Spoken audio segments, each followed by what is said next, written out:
빌립보서 3장 12절에서 16절입니다. 신약성경 321페이지를 찾으시기 바랍니다. 빌립보서 3장 12절에서 16절 말씀을 봉독해 드리겠습니다. 내가 이미 얻었다 함도 아니요 온전히 이루었다 함도 아니라 오직 내가 그리스도 예수께 잡힌 바 된 그것을 잡으려고 달려가노라. 형제들아, 나는 아직 내가 잡은 줄로 여기지 아니하고 오직 한 일, 즉 뒤에 있는 것은 잊어버리고 앞에 있는 것을 잡으려고 표대를 향하여 그리스도 예수 안에서 하나님이 위에서 부르신 부름의 상을 위하여 달려가노라. 그러므로 누구든지 우리 온전히 이룬 자들은 이렇게 생각할지니 만일 어떤 일에 너희가 달리 생각하면 하나님이 이것도 너희에게 나타내시리라. 오직 우리가 어디까지 이르렀든지 그대로 행할 것이라. 아멘.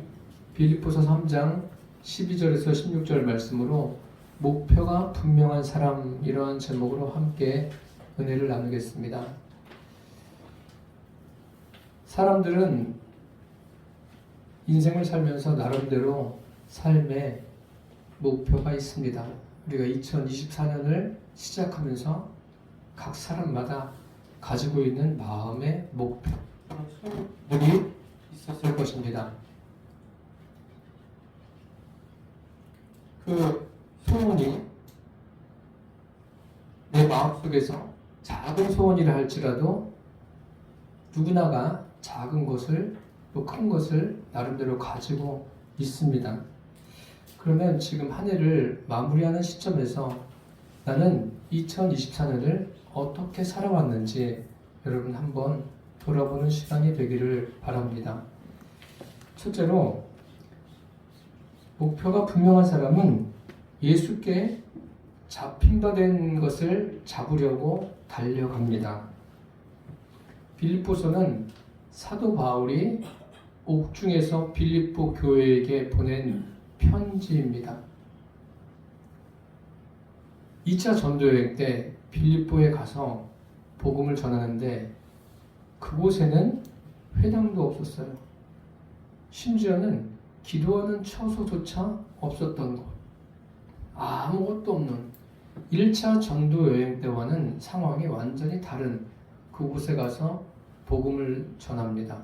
복음을 전하는데 바울이 그곳에서 무엇을 깨닫냐면 자기 심령의 깨어짐을 경험하게 됩니다. 비로소 1차 전도 여행 때보다 하나님을 더 깊이 만나는 그러한 사건이 빌립보에서 있었습니다. 빌립보 교회는 유럽에 최초로 세워진 교회입니다. 그 교회에게 바울이 편지를 하고 있습니다. 편지를 하는데 편지 내용에 보면 이제 바울의 신앙 고백도 담겨져 있지 않습니까? 바울 서신에 보면 그 편지를 하면서 자기의 신앙을 고백하는 내용들이 곳곳에 기록되어 있는 것을 우리가 발견하게 됩니다. 오늘 빌립보서도 마찬가지입니다.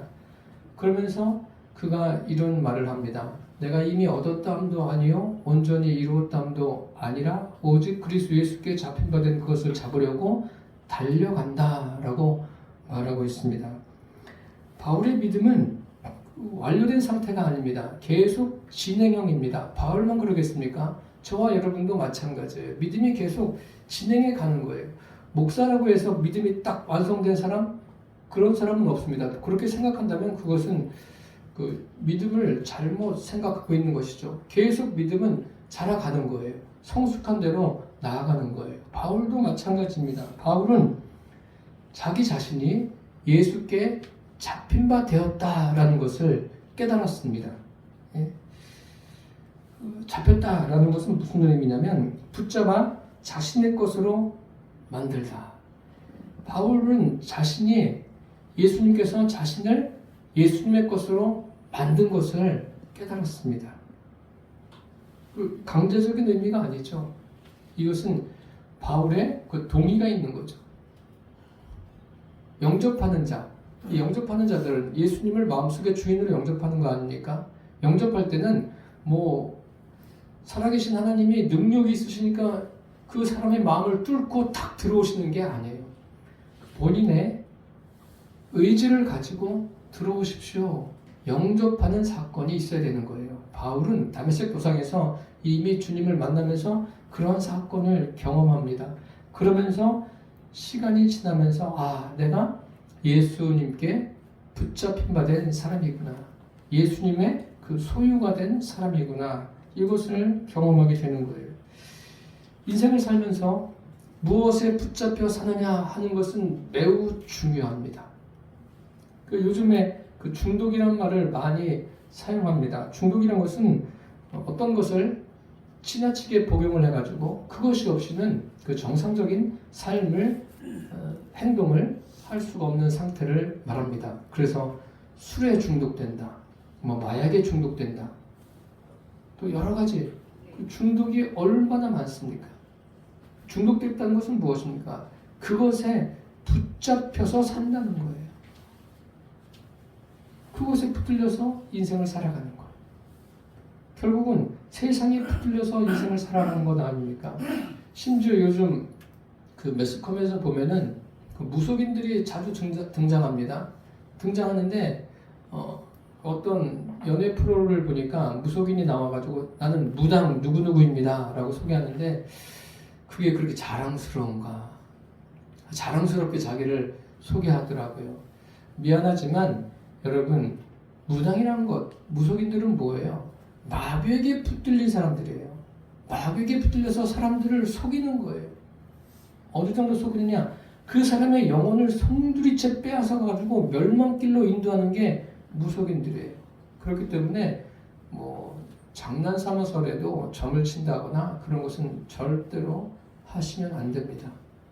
그런 것에 다 붙들린 거예요. 결국은 세상에 붙들렸다라는 것은 마귀에게 붙들린 거예요. 그런 삶이 온전한 삶이 되겠습니까? 그것은 그 사람의 영혼을 황폐하게 할 뿐만 아니라 영혼을 멸망의 길로 인도하는 거예요. 인생도 행복하지 않습니다. 안타까운 거죠. 근데 바울은 뭐라고 말합니까? 나는 예수께 잡혔다. 예수께 잡혔다라고 말하고 있지 않습니까? 이것을 주님께서 깨닫게 하신 거예요. 그런데 예수께 잡힌 바 된 그것을 잡으려고 달려간다라고 했어요. 한 번 잡힌 것으로 끝난 것이 아니라 계속해서 달려간다는 것, 이것이 무엇입니까? 이것이 성숙이에요. 성숙. 우리는 시간이 갈수록 성숙한 그리스도인이 되어야 합니다. 우리가 지식을 가지고 있어봤자 얼마나 가지고 있겠습니까? 성경을 알아봐야 얼마나 알겠습니까? 내가 아는 게 무조건 옳은 것이다 이렇게 생각하고 잘못된 신앙생활을 하는 사람도 참 많습니다. 이렇게 내가 예수께 잡혔다 이것을 깨달은 사람이 누구냐면 그리스도인입니다. 이런 사람은 결코 주님을 떠날 수가 없어요. 이런 사람에게는 어떤 특별한 교육이 필요 없습니다. 자기가 주님께 붙들렸다라는 이 사실을 깨달았기 때문에 주님을 위해서 봉사를 한다든지 이것을 이거 하십시오 저거 하십시오 이야기할 필요가 없어요. 주님의 은혜를 경험한 그 사람이 되어지는 거예요. 깨달으니까 되어지는 거예요. 누가 하라고 하기 이전에 내가 주님을 위해서 무엇을 할까? 이런 마음으로 하게 되는 거예요. 우리들의 믿음이 이렇게 되기를 바랍니다. 성령께서 알게 하시고 깨닫게 하시니까 달려가지 않을 수가 없는 거예요. 이것은 하나님의 은혜로 되어지는 겁니다. 바울이 그런 거 아닙니까? 다메섹 도상에서 예수님을 만난 그 이후에 보십시오. 사도행전 그 9장 이후부터 계속 보면 바울에게 엄청난 고난들이 있습니다. 한번 성경을 가만히 읽어보십시오. 그 많은 고난에도 불구하고 바울은 뒤로 물러서지 않았어요. 물론 두려움도 많이 있었죠. 그러니까 그럴 때마다 하나님께서 바울에게 말씀하시는 거예요. 바울아 두려워하지 말라. 바울아 담대하라. 바울이라고 두려움이 없겠어요? 두려움이 왜 없어요? 사람인데. 그럴 때마다 하나님이 말씀으로 붙들어 주시는 거예요. 그러면서 바울이 깨달은 게 내가 예수님께 붙들린 자가 되었구나. 붙잡힌 바 된 자가 되었구나라는 것을 깨달았습니다. 지금 바울 한 사람을 위해서 이 성경을 기록해 놓았을까요? 바울이 쓴 거 아니에요. 성령님께서 감동하셔서 바울로 하여금 이것을 기록하게 하신 데는 이유가 있겠죠. 그것은 1차적으로는 빌립보 교인들에게 보내는 편지이고 또 지금 이 시대를 살아가는 저와 여러분에게 주님께서 말씀하시는 하나님의 말씀으로 들려주기를 바랍니다. 예수님께 잡혀서 사는 것이 은혜입니다. 여러분들은 내가 예수님께 붙들린 것, 이것이 주님의 은혜라는 것을 얼마나 깨닫고 살아가십니까? 하나님 말씀이 깨달아지고 하나님의 역사하심이 깨달아지고 내 삶이 말씀을 통해서 해석이 되고 깨달아지는 것이 하나님의 은혜입니다. 그리스도 예수께 잡힌 바 되었다. 이것은 내가 예수님의 소유가 되었다는 거예요. 저와 여러분의 인생은 그래서 내 것이 아니에요. 예수 믿는 사람들의 주인은 각자가 아닙니다. 예수님이 그 사람의 주인이에요. 이런 것을 놓쳐서는 안 됩니다. 그래서 하나님의 말씀이 이런 사람들은 매일 들려지죠. 우리가 성경을 읽을 때도 하나님의 음성이 들려지고 또 성경을 통해서 성경을 가지고 설교를 들을 때도 하나님의 말씀으로 들려지는 거예요. 그것이 다 하겠습니까? 아니에요. 우리가 우리 일상에서 하나님 말씀이 깨달아져야 돼요. 내가 경험하는 일상의 모든 사건, 그 모든 사건이 무엇인가 하면 그 속에 하나님의 말씀이 있는 거예요. 그것을 저와 여러분이 깨닫게 되기를 바랍니다. 하나님은 내 삶의 여러 가지 사건을 통해서 말씀하십니다. 심지어는 내가 숨 쉬는 것도 뭐예요? 하나님의 말씀인 거예요. 내가 살아서 걸어 다니는 것도 하나님의 말씀인 거예요. 모든 게 다 하나님의 말씀이에요. 이것이 여러분 깨달아지십니까? 바울은 그것을 깨달은 거예요. 그러니까 예수께 잡힌 것이 얼마나 큰 은혜고 그것이 복음과를 알고 그것을 향해서 달려간다 라고 말하고 있지 않습니까? 저와 여러분이 인생을 사시면서 내가 예수께 잡혔다, 예수님께 붙들렸다 라는 것을 항상 인식하시고 또 의식하며 살게 되기를 바랍니다. 둘째로 목표가 분명한 사람은 뒤에 있는 것을 잊어버리고 달려갑니다. 13절을 보니까 형제들아 나는 아직 내가 잡은 줄로 여기지 아니하고 오직 한 일 뒤에 있는 것은 잊어버리고 앞에 있는 것을 잡으려고 달려간다 라고 말하고 있습니다. 우리가 진리를 깨닫고 성령이 역사하셨으면 거듭나지 않았더라도 육의 본능에서 영의 본능으로 하나님이 끌어가십니다. 영적인 쪽으로 끌어가시는 거예요. 그래서 거듭남을 경험하기도 하고 진심으로 주님을 영접해서 거듭난 사람으로서 살아가게 되는 겁니다. 이 영적 본능이라는 것은 뭐예요? 미래지향적인 것을 말하고 있습니다. 본문에서 우리가 이 빌립보서를 읽어보시면 사도 바울은 자기가 어떤 사람이었는가를 이야기합니다. 바울이 할 말이 얼마나 많은 사람이겠습니까?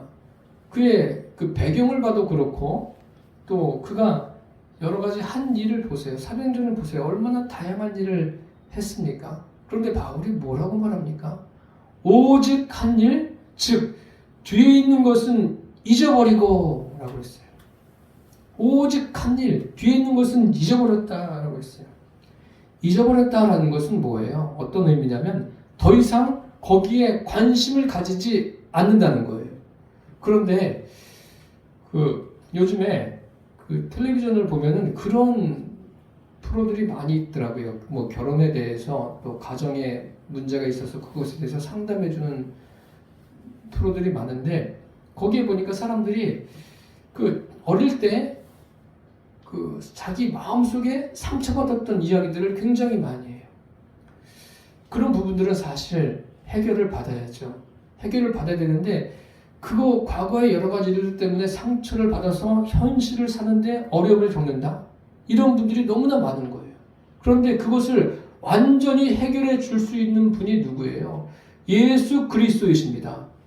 예수님을 만나게 되면, 예수님을 영접하게 되면 과거의 모든 그런 괴로웠던 일들, 나를 괴롭혔던 일들, 나를 힘겹게 하고 내 마음을 고통스럽게 했던 것들은 해결됩니다. 누가 해결해 주시냐면 주님이 해결해 주세요. 바울이 그런 거 아닙니까? 오직 한 일, 즉 뒤에 있는 것은 잊어버리고 뒤에 있는 것, 지나간 것에 대해서 더 이상 관심을 가지지 않는다는 거예요. 그게 현재의 삶에 나에게 영향을 미치지 못한다는 거죠. 나의 미래의 삶도 어둡게 만들 수 없다는 거죠. 바울이 그렇게 말하고 있는 거예요. 바울만 그렇습니까? 성경에 보면 바울이 여러 교회 편지를 하지 않습니까? 그 교회 편지하면서 이전 것은 지나갔으니 보라 새 것이 되었도다. 예수 믿는다는 것이 그런 거예요. 이전 것은 지나가는 거예요. 그런데 사람들은 자꾸 과거를 생각해. 과거를 생각해서 그거 과거에 받은 그 여러 가지 괴로움들, 그것을 다시 묵상하고 떠올려서 현재를 망치는 사람들이 참 많아요. 현재를 제대로 못 사는 사람들이 많습니다. 저와 여러분은 그렇게 되지 않기를 바랍니다. 과거에 매이지 않기를 바랍니다. 과거의 것은 다 지나간 거예요. 지나간 것에 관심을 두지 마시고 현재 주님과 함께 사시고 주님께서 우리를 위해서 예배해 두신 그 미래에 대한 기대를 가지고 살게 되기를 바랍니다. 과거라는 것은 그 좋은 것이 되었든 나쁜 것이 되었든 그것에 매일 필요가 없어요. 그것에 대해서 많은 이야기를 할 것도 없습니다. 바울이 보세요. 그 표대를 향해서 달려가는데 그 장애가 되는 그런 것들을 다 내버리고 달려간다는 거예요. 우리의 인생에 장애가 되는 것이 무엇이 있습니까? 과거의 것들이 내 인생을 살아가는데 발목을 붙잡습니까? 나를 지금도 계속 괴롭게 하십니까? 이제는 다 내버리세요. 잊어버리세요. 거기에 관심 갖지 마시고 현재 주님이 내 안에 주인으로 계신 것에 관심을 가지시고 주님이 앞으로 나를 위해서 하실 일, 그것에 대해서 기대를 갖고 살게 되기를 바랍니다. 우리는 천국을 향해서 가는 하나님의 자녀들 아닙니까? 그런데 이런 자녀들이 과거에 붙들려 있다면 되겠습니까? 성경에는요, 그 뒤에 있는 것을 잊어버려라, 이 말씀을 여러 곳에서 다양하게 말씀하고 있습니다. 대표적인 예로 이스라엘 백성들이 출애굽했을 때 하나님께서는 그들에게 무엇을 약속하십니까? 약속의 땅 가나안을 약속으로 주셨어요. 그러면 하나님이 주신 약속의 땅을 바라보면서 가면 되는 거예요. 그런데 이스라엘 백성들은 참 희한한 게 어디를 기억하냐면 애굽을 잊지를 못해요. 애굽이 얼마나 그리웠던지 애굽에 대한 향수에 다 그냥 푹 빠져가지고 헤어나오질 못해요. 조금만 어려운 일이 있으면 애굽을 생각하고 원망하고 불평하고 이것이 계속 이어져요. 결국은 그 약속의 땅을 앞두고 또 그러지 않습니까? 그 모세가 12명의 정탐꾼을 보내고 그들이 와서 보고를 할 때 10명의 정탐꾼들이 그 땅을 악평하면서 말하고 있지 않습니까? 그럴 때 이스라엘들이 생각한 게 뭐예요? 역시 애굽을 그리워하는 거예요. 결국 그들이 그래서 들어가지 못하지 않았습니까? 하나님이 애굽 그리워하지 말라고 어떤 사건을 일으키셨어요? 홍해를 건너는 사건을 일으키지 않습니까? 홍해를 건너면서 그게 뭐예요? 과거의 것은 다 거기 홍해에 장사 지내는 거예요. 자기 자신부터 시작해서 다 거기에 매장하는 거예요. 장사 지내고 나오면서 홍해를 건너 나오면서 뭐가 되는 거예요? 새로운 사람으로 세워지는 거예요. 이제 하나님께서 이 광야길을 어떻게 인도하실까? 그것에 대한 기대를 가지라는 것이지. 그런데 이스라엘은 그렇게 하지 못했어요. 계속 과거에 매여 있는 거예요. 과거에. 그 홍해에서도 다 버리지 못했어요. 과거에 붙들린 사람들이에요. 과거에 붙들려 있으니까 하나님이 주신 기회조차도 놓치는 것 아닙니까? 이런 예를 한 가지 더 말씀드리면 그 아브라함의 조카 롯이 소돔과 고모라 불과 유황이 막 떨어지는 그곳에서 나왔어요. 얼마나 놀라운 일입니까? 그 다 멸망하는 도시에서 건짐을 받았어요. 그런데 소돔과 고모라에 마음이 잡혀 있으니까 롯의 아내는 어떻게 되는 거예요? 소금 기둥이 되지 않습니까? 내 마음이 과거에 붙들려 있지 않게 하시기를 바랍니다. 지나간 과거를 자꾸 생각하면서 계속 되뇌이면 뭐가 돼요? 내 마음속에 안 좋은 영향을 미치는 거예요. 그래서 사람들은 그것을 뭐라고 말하냐면 상처라고 이야기해요. 어떤 분이 그러더라고요. 상처를 받은 사람은 많은데 준 사람은 없다고.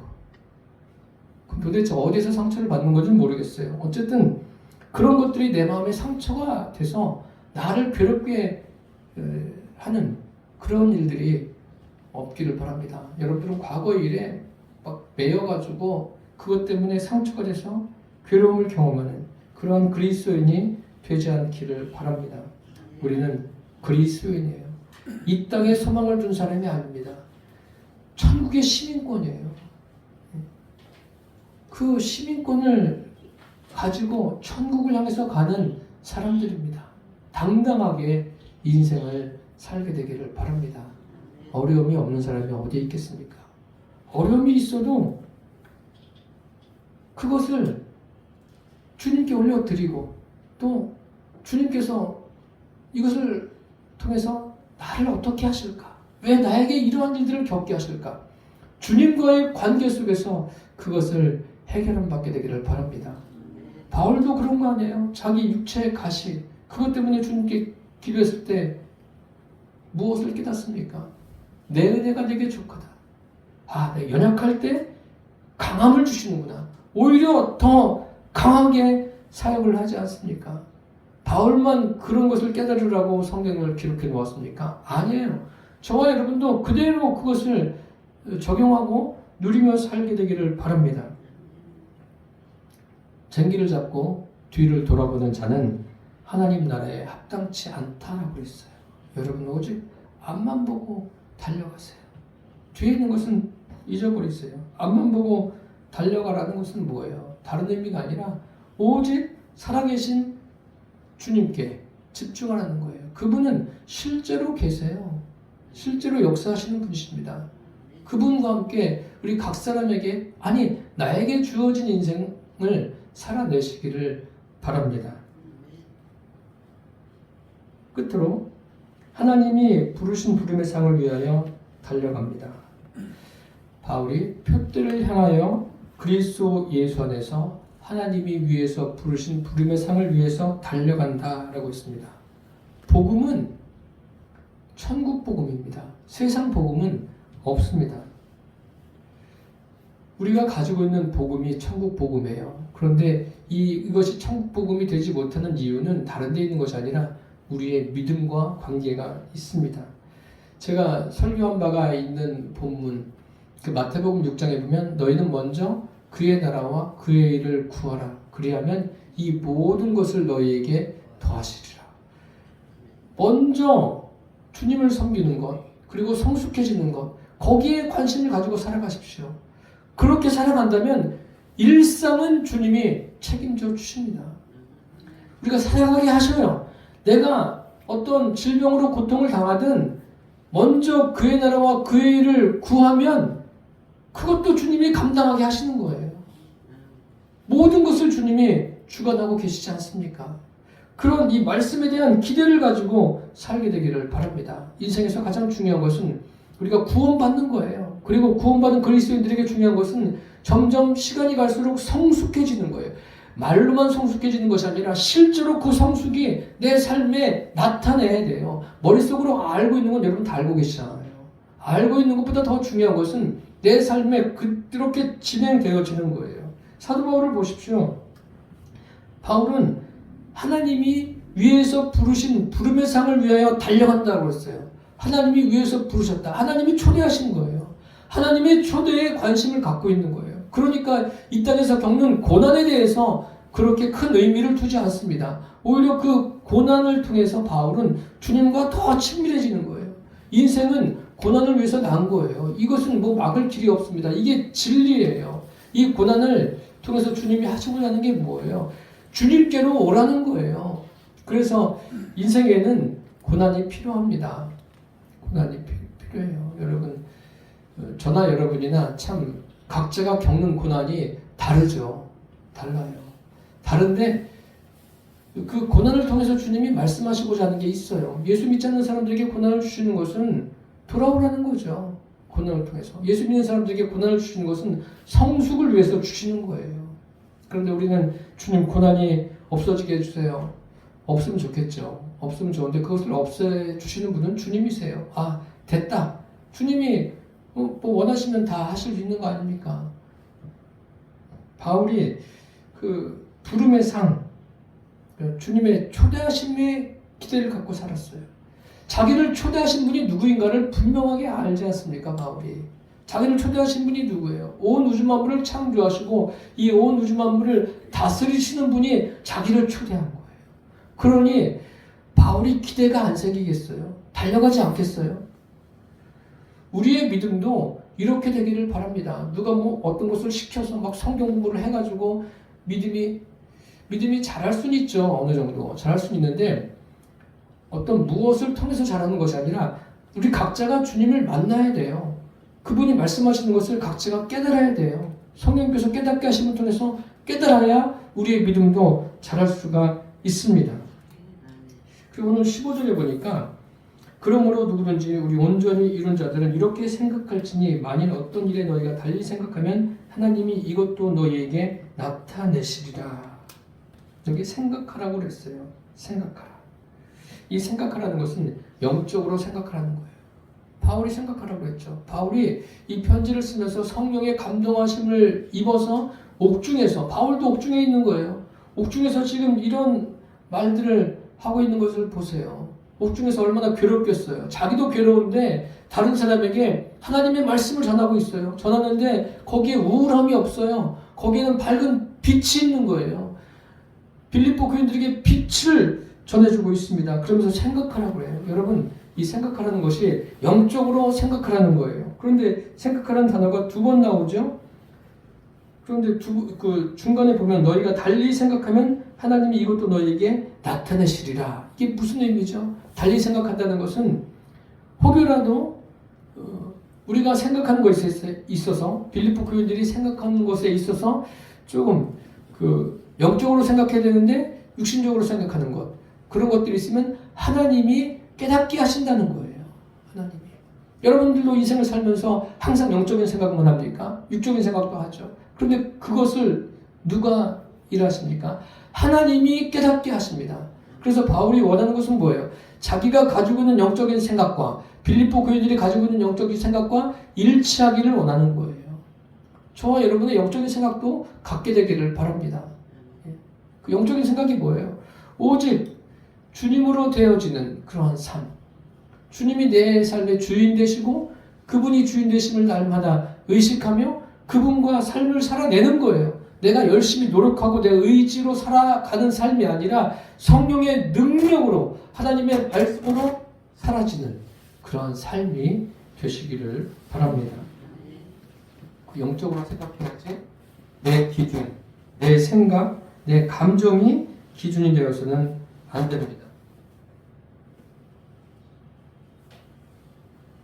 여기 15절에 우리 온전히 이룬 자들, 이 온전히 이룬 자들의 의미가 뭐냐면 그리스도를 아는 지식을 바로 깨달은 사람을 의미합니다. 그러면서 16절에 오직 우리가 어디까지 이르렀든지 그대로 행할 것이라. 어디까지 이르렀든지 그대로 행하라. 믿음의 진보, 마음의 진보, 그 행동의 진보를 나타내라는 거예요. 이 나타낼 때 결코 다른 사람들과 비교하지 마십시오. 비교하지 마시고 하나님이 나에게 주신 인생이 있어요. 각자에게 주신 인생이 있습니다. 그 인생을 주님과 함께 잘 살아내시기를 바랍니다.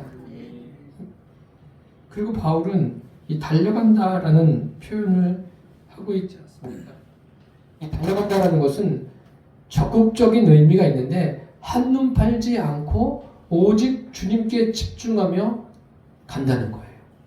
바울만 아니라 저와 여러분도 이렇게 주님을 믿는 믿음 안에서 달려가게 되기를 바랍니다. 믿음이 없이는 기쁘시게 못하나니 하나님께 나아가는 자는 반드시 그가 계신 것과 또한 그가 자기를 찾는 자들에게 상 주시는 이심을 믿어야 할지니라. 하나님이 위에서 부르신 부름의 상을 위해서 바울이 달려간다라고 했습니다. 사랑하는 성도 여러분, 사도 바울을 보면 그 인생의 그 목적과 목표가 분명한 사람입니다. 그는 예수께 잡힌받은 삶을 살았습니다. 그 지나간 것은 다 잊어버리면서 달려갔습니다. 하나님이 위해서 부르신 부름의 상을 위해서 달려갔습니다. 이것이 바울의 고백으로 끝나는 것이 아니라 저와 여러분의 평생의 고백이 되기를 축복합니다. 저와 여러분도 오직 예수께 잡힌받은 그것을 잡으려고 달려가십시오. 지나간 것은 잊어버리십시오. 관심 가지지 마십시오. 그리고 하나님이 위해서 부르신 부름의 상을 위해서 달려가십시오.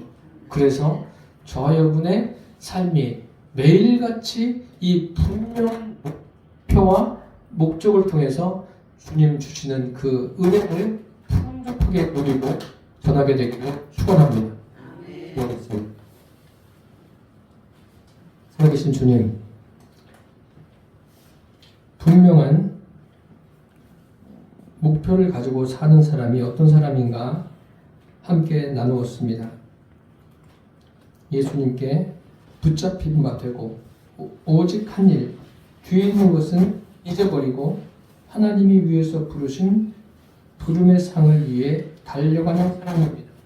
우리가 다 이런 사람이 되게 하여 주옵소서. 예수님의 이름으로 기도드립니다. 아멘.